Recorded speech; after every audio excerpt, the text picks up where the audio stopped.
Well, good morning, ladies and gents. Welcome to Wednesday morning. It's now the 6th of September and it's a bloody cold day again. Yeah, winter's definitely here now. It seems to have missed the autumn turn. We've still gone straight into winter. Hopefully you can't hear the wind too much because it's blowing a gale. Hang on.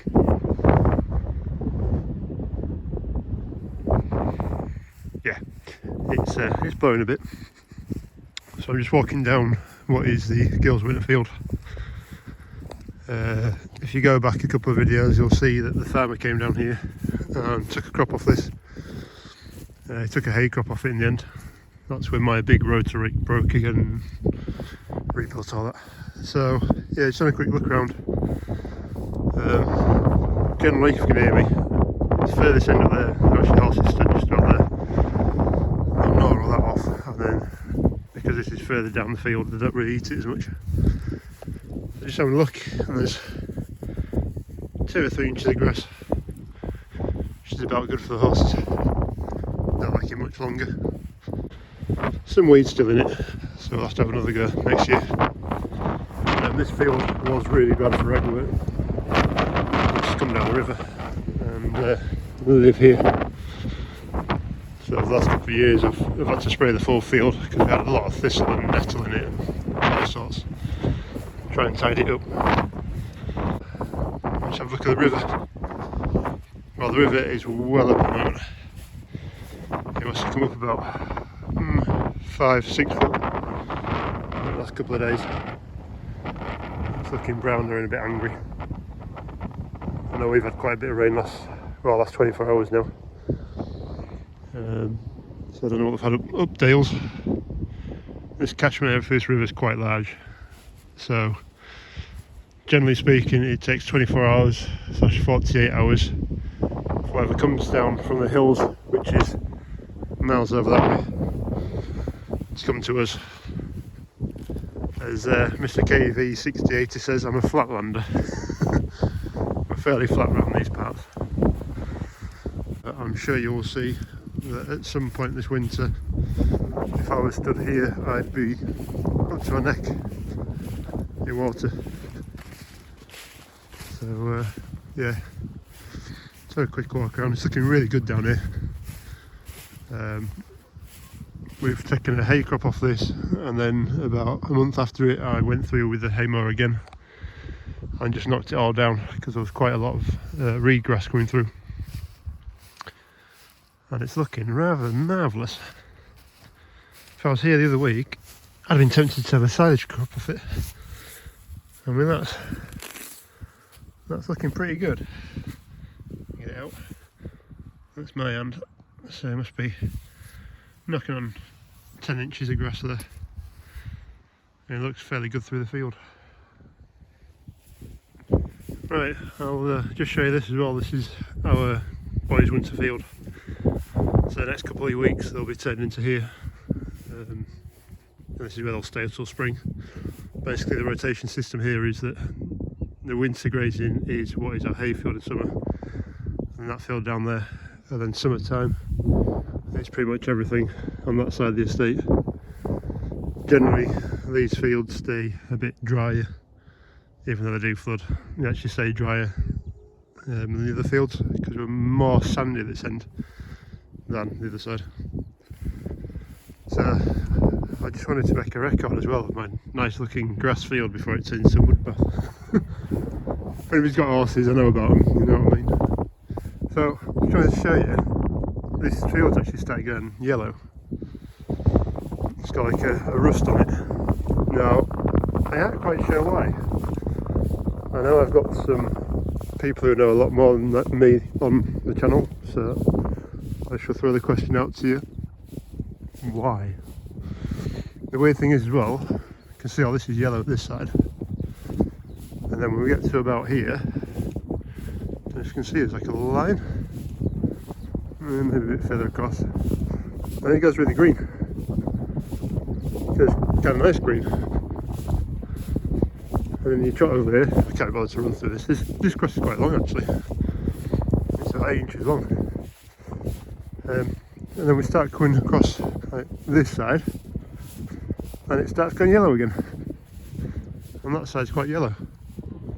And it's done it pretty much that side's yellow, green, and then back into yellow. I'm kind of putting it down to nitrogen deficiencies. But this field usually gets the muck off the muck heap. But pretty much the hay fields get mucked from the stable muck, and then the summer fields get the muck put back on it that's produced through the summer, if you know what I mean, from poo pickings. So yeah, I don't quite understand that one. Whilst I'm walking past these, you might as well have a look. For those who are new to the channel, we run kind of order gear around the estate. We're not up to date, we've changed everything every 3 or 5 years. It just doesn't happen. So I'll just do a bit of a walk around for you. There is a bit of a mix of my gear and the estate's gear in this. In fact, there's quite a lot of my gear and a bit of the estate's. So yeah, T5115. Got a couple of thousand hours on it. 14 reg on it. It's not a bad little tractor, but it's horrid down the road. I've got no front weights for it, to be fair. But being a short wheelbase, it's not very comfy. Good little field tractor. But yeah, it is what it is. Does the job. Flail mower, which is mine. In fact, the job to do is to try and jet wash this off, clean it, and prepare it for winter. We're not even going to start with that. If you don't know the history about it, have a look back. I can't be bothered. Yeah. Team sprayer, ancient old thing. Should really replace it. No money to replace it. So, Sanderson, I've just bought that in the last few months. Still a bit of an unknown. I've done a few hours on it already, actually. Probably done about 5 or 6 hours, which doesn't sound very much, but when it's only doing 5-minute jobs, it's quite a bit. So yeah, happy with that, but I've got a lot of jobs to do with that, or a few jobs, should I say, to do with it, which I'll probably tell you about when we get there. And my big green girl, who's still sat outside because I haven't sorted the barn out, and she looks a mess. And yeah, very slow progress on this. Just for the money side of it. If you're in a Merc, you'll understand the pricing. Basically anything you buy is like 250 quid. 250 quid. 80 quid. I think they were 50 quid each. When you got two sides of it, it adds up. So, but plenty of jobs to do on her. There's some more panels just turned up as well, actually. I'll show you them in a minute.